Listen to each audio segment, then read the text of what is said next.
Imagine buying a home, getting it all ready to move into, and then sitting back helplessly as vandals slowly destroy it. That's the reality for some people in the far West Valley. ABC 15's Steve Couge is live in Sun City Grand right now. And Steve, what are the homeowners dealing with there? Well, Steve, you can see this massive window behind me here smashed to pieces.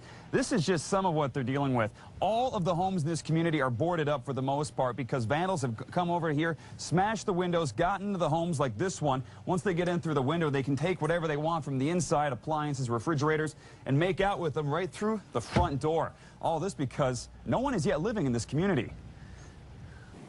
You don't see too many ghost towns around these days. That is, unless you're near 243rd Avenue, just south of Wickenburg. Dozens of new and unfinished homes frozen in place and now being destroyed. Some of the owners said they'll take $15,000, $20,000 for the house just to get out of it. So potentially some have lost $170,000 to $180,000 or more out of it. Sheriff's deputies say vandals and destructive teens are literally tearing apart the neighborhood.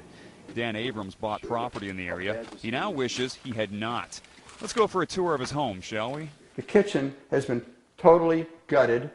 All the appliances ripped out of here. Huge parts of the ceiling torn down. Insulation, lights, wires, and all. Holes have been punched into the wall here totally for destructive reasons. No justification, no sense. This destruction happened over the last year or so. That's the time the Maricopa County put a hold on all building.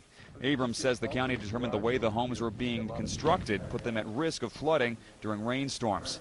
But after the thefts and damage, it's not the rain people invested in this community care about. You think it's in the county's best interest to get this area developed, the people back in, so this stops happening? Well, anytime you've got a degradation of the neighborhood like this with structures standing unoccupied, unwatched, it's a magnet for criminal activity.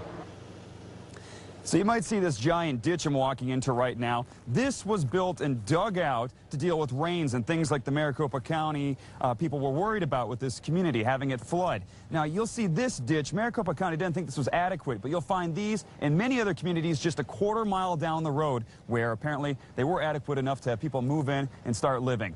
We're going to try to get Maricopa County's take on this a little later when we get back with them.